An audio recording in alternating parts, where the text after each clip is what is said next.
Sabe, existe algo profundamente impactante, quase indescritível, nas últimas palavras de um homem que tem plena consciência de que o seu fim está próximo.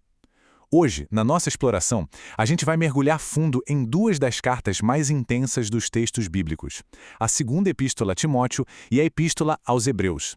E o nosso objetivo aqui não é só fazer uma análise histórica fria, tá? É entender como esses textos conversam diretamente com uma realidade que a gente conhece muito bem hoje em dia, aquela fadiga espiritual profunda. Vamos dar uma olhada nisso de perto. Para a gente realmente captar o peso dessa mensagem, a gente precisa se transportar para o cenário onde ela nasceu. A segunda carta a Timóteo não surgiu numa época de paz e com certeza não foi escrita no conforto de um escritório com aplausos ao fundo. Ela nasce exatamente no lugar assim, dentro de uma prisão romana fria, escura e úmida. Imagina a cena. O apóstolo Paulo está lá acorrentado como um criminoso comum sob o terror absoluto do imperador Nero. Ele está sozinho. Vários amigos simplesmente o abandonaram. Então, o que a gente tem em mãos aqui não é um simples documento teológico, é a transferência crua e superreal de um legado espiritual. É literalmente o último suspiro de um líder antes de enfrentar o martírio. E o que é absolutamente fascinante são as palavras que ecoam daquela cela. Combati o bom combate, completei a carreira, guardei a fé. É muito importante a gente entender que isso não é um triunfalismo vazio, sabe? Não é um otimismo ingênuo. É a declaração de um homem que está ferido, que foi perseguido e esquecido por muitos. Isso mostra pra gente que o verdadeiro evangelho, na sua essência mais pura, nunca foi construído sobre a promessa de conforto, mas sim sobre a perseverança. Prisões, sombras e legados. Agora, a gente vai dar um passo adiante e analisar as origens históricas e os temas da segunda carta a Timóteo e também de Hebreus. As duas falam muito sobre resistência, mas elas partem de lugares completamente diferentes.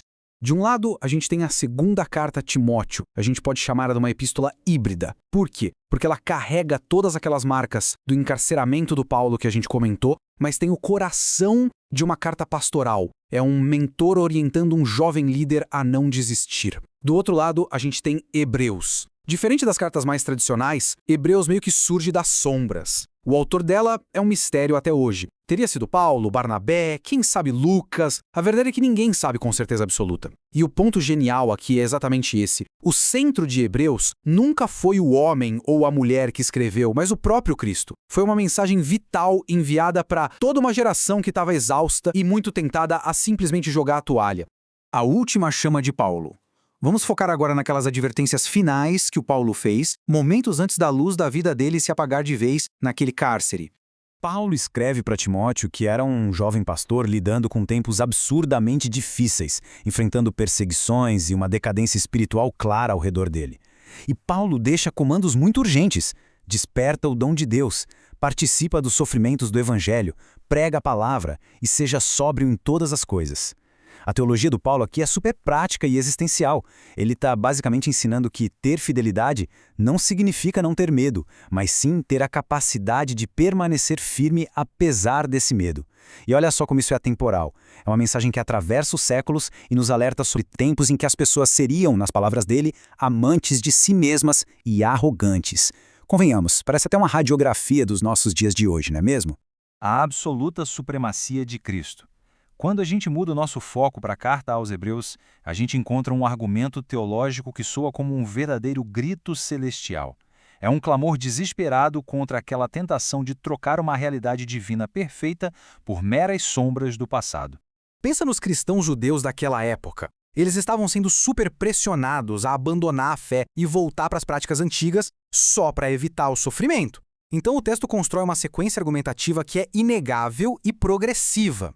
Cristo é superior aos profetas simplesmente porque ele é a palavra viva. Ele é superior aos anjos porque ele reina no trono. Ele é superior a Moisés, afinal Moisés era um servo na casa, mas Cristo é o próprio Filho. E, finalmente, ele é superior ao sacerdócio levítico, sendo o sumo sacerdote eterno. Basicamente, toda a revelação que veio antes estava só apontando como uma placa de trânsito para a realidade inabalável que agora se cumpriu no Filho. É impressionante o abismo que existe entre essas duas realidades. Aquele sistema antigo, que era todo envolto em sombras, exigia sacrifícios contínuos de animais, os sacerdotes eram temporários e tinha aquele véu gigantesco separando a humanidade de Deus. Em contrapartida, a realidade em Cristo traz a luz definitiva, um sacerdócio que dura para sempre, o próprio sangue dele derramado de uma vez por todas e, o mais incrível, acesso livre, definitivo e sem nenhum véu ao Pai. O que a carta adverte de forma muito clara é que voltar atrás seria negligenciar uma salvação que é absolutamente insubstituível. O sintoma da fadiga espiritual. Isso tudo leva a gente diretamente a um ponto de conexão gigantesco entre as lutas lá do primeiro século e a nossa própria era moderna. Vamos pensar um pouco. Quantas pessoas começam a jornada com um fervor intenso, cheio de energia, mas que hoje caminham a passos lentos, meio que se arrastando no meio de tanta frustração e desânimo? Essa é uma experiência coletiva muito profunda. Chega um momento em que a fé simplesmente deixa de ser só uma emoção empolgante e passa a exigir uma resistência que, vou ser sincero, é exaustiva. O Timóteo sentiu isso na pele. O pessoal que leu Hebreus pela primeira vez também sentiu. E é bem aí, exatamente nesse ponto de cansaço extremo, que dar um passo para trás começa a parecer uma ideia perigosamente atraente. Hebreus levanta uma questão silenciosa, quase num tom pastoral. O que passa pela mente de alguém quando aquele cansaço bate forte? É o pensamento de abandonar o chamado? De largar a santidade? De deixar a comunhão de lado? A grande tragédia espiritual, na imensa maioria das vezes, não é um tropeço repentino e espetacular que todo mundo vê. Na verdade, é um endurecimento lento, bem silencioso e quase imperceptível do coração humano. A tempestade e o farol. Para a gente entender o tamanho do perigo de perder a direção nessas épocas de sofrimento pesado, os textos trazem uma metáfora super poderosa. Imagina a seguinte cena na sua cabeça. Um navio enorme, preso no meio de uma tempestade no oceano que não dá trégua. As ondas batendo com uma violência absurda contra o casco. O vento gritando de um jeito ensurdecedor. A madeira toda rangendo. E a visibilidade simplesmente desaparece no meio da tempestade. Esse cenário assustador ilustra com perfeição a pressão imensa que aqueles primeiros cristãos hebreus enfrentavam. E, vamos combinar, ilustra também as nossas próprias tempestades de tribulação, as críticas e as pressões gigantescas da nossa geração atual. Mas o problema central é a forma como a gente escolhe reagir a essa tempestade toda. Se a gente passa a olhar só para as ondas gigantescas, focando apenas na perseguição, no tamanho dos problemas e em todo aquele barulho ao nosso redor, o desespero toma conta e a gente afunda. É inevitável. Mas tem uma direção segura para tomar. Focar no farol. É fixar os olhos em Cristo e na eternidade. Ele continua sendo superior, continua no trono e é totalmente suficiente mesmo quando tudo em volta parece um mais puro caos.